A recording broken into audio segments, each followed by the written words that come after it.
Hey everybody, it's Jason Blaha here, and I've had a few questions in the last week or so regarding what are my thoughts on progressive overload. Now, a lot of you are going to go, Jason, you talk about this all the time. Every few months you make a video on this.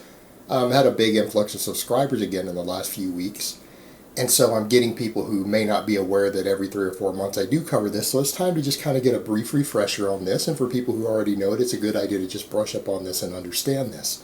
So let me put on my +5 out of weaponsmithing, work on skilling my crafting a little bit, and let's talk about this. All right, progressive overload. We need to understand that progressive overload is the primary driver of muscle growth. Okay, all of your hypertrophy is stimulated through progressive overload. Where we get into problems is that when people misunderstand what progressive overload means, meaning people get this idea that, oh, so you're saying a bigger muscle is a stronger muscle, then why does X or Y? How come I didn't get bigger when I increased on this lift or whatever? Or they assume that it means putting the weight up, increasing the weight on the bar through any means necessary. Or that if two guys lift the same amount of weight on an exercise, that they should be the same size. And this clearly isn't the case. And that's not the case at all. When we're talking about progressive overload, we mean that the muscle itself, that any given muscle in the body, it has to do more work than it has previously done in the past, at least periodically, for it to grow. It's an absolute requirement.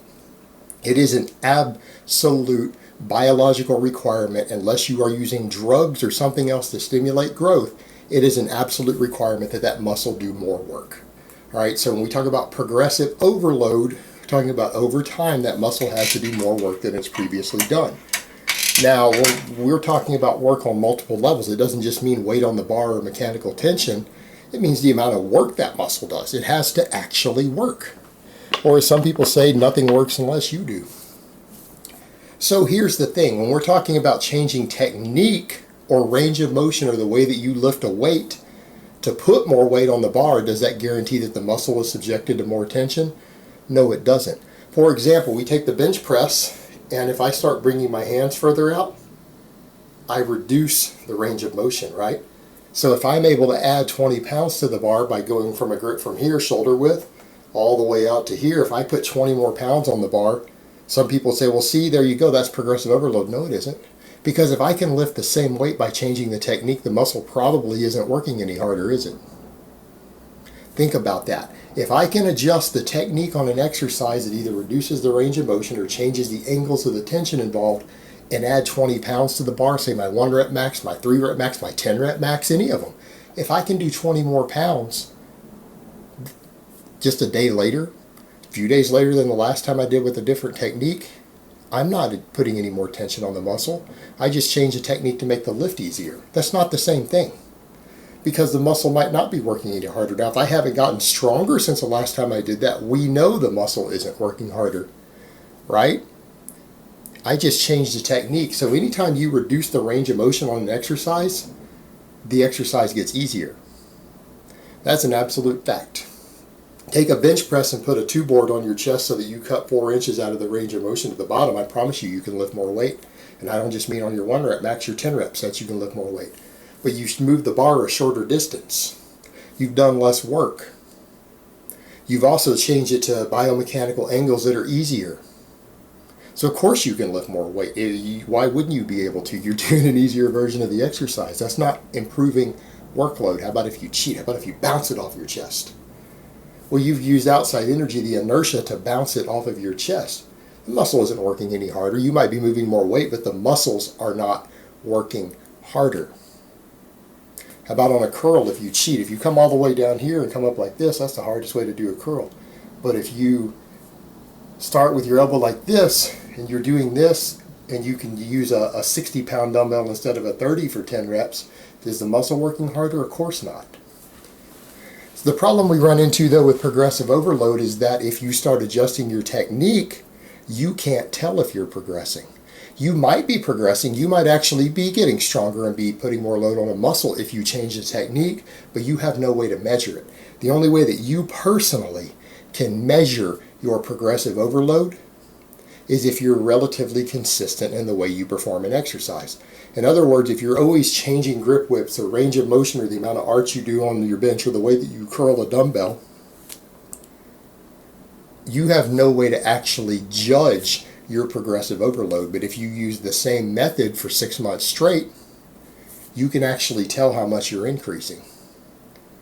And progressive overload isn't just about weight on the bar, it's about volume. Because volume, people say, well, volume is a stimulator of muscle growth. Sure it is, in the sense that more volume is more progressive workload. But people get strong doing singles too, and they get big doing singles. There are guys who've put on 20 pounds of muscle while doing Bulgarian light training, which is 1 rep all the time. They only do single reps. They're not doing a lot of volume, and they're still growing. It's fair to say, though, that usually on higher volume up to a threshold, you have more growth potential in a workout. But if the volume isn't increasing or the tension is increasing, if something isn't making the muscle do more work, it will stagnate within a couple of weeks and it will stop growing. And this doesn't mean that every workout needs to have progressive overload. So when we're talking about progressive overload, we're talking about over time. It doesn't mean you can't have lighter days. For example, let's say you come in on your barbell squat. Using the same technique, you've gotten to the point to where you can do 8 reps with 275 pounds or 120 kilos, right? You can do 8 reps, full range of motion, all the way to depth, and you can do 8 rep sets. Now, if you come in and you do a couple of 8 rep sets on Monday, and then Wednesday you come in and you do slightly lighter weight, let's say you do 225 for 8 instead of 275, you reduce your workload 15-20%.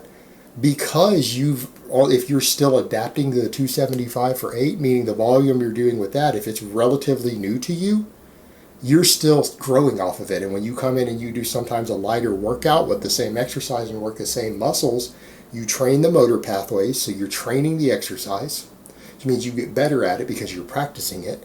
Number 2, you're re-stimulating the muscles again. You are getting some protein breakdown. All right, when you get protein breakdown and protein degradation, that can stimulate muscle protein synthesis because you're still inside the growth window of the other one, meaning you can grow off of a given workload for about 3 weeks. And if you, as long as you every now and then hit that same workload and do a little bit of work in between, you can actually gain muscle mass for up to about 3 weeks, about 20-21 days off of a given workload before you have to increase it again.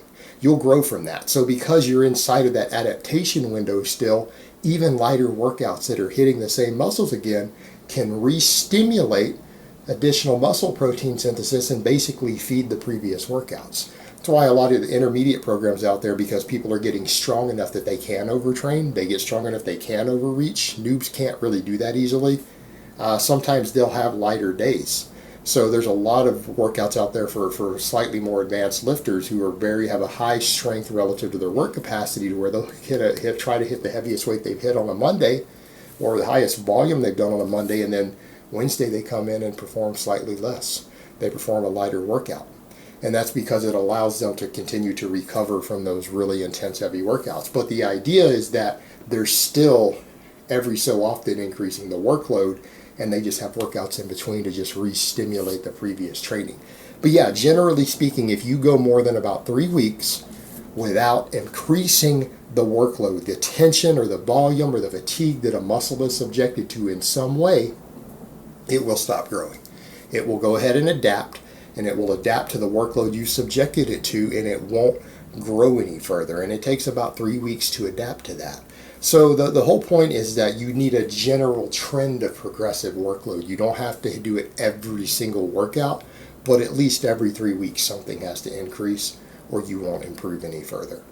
So that's what we mean by needing the progressive overload to grow. You can keep adapting off of it for a little while, and that little while is about 3 weeks.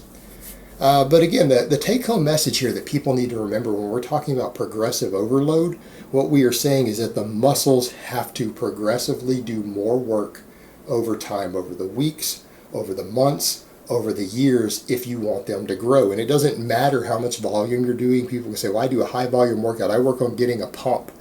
Well, that's well and good. And you know what? Training to failure has its own fatigue component.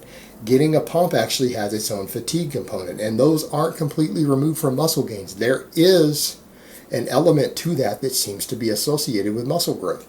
When it gets studied in people, that there is certainly some truth to that. But those things in isolation will not stimulate muscle growth, meaning If you've been doing the exact same amount of weight, the exact same amount of reps, and you haven't worked any harder for 3 weeks straight, but you're hitting muscle failure and you're getting a pump, you will stop stimulating new muscle growth. Now the kicker here is that if you're chasing hypertrophy and gains, of course, if you are seeing some progressive overload and you're getting a muscle pump, that's a real good indication. That's what I would tell people, is that if you know that you've increased the weight that you're using or the volume that you're using, and you're unsure if maybe your technique has changed, you're unsure if you've progressed, but you're getting a pump from it, that's usually a good indication that you have progressed a little bit. When something has changed and you're still getting a pump, and you're unsure if you're progressing or not, that can be a good indicator that the muscle is probably getting good work. So it's actually more of a sign. It's not the driver of muscle growth. It is progressive overload that drives muscle growth. It is what drives it.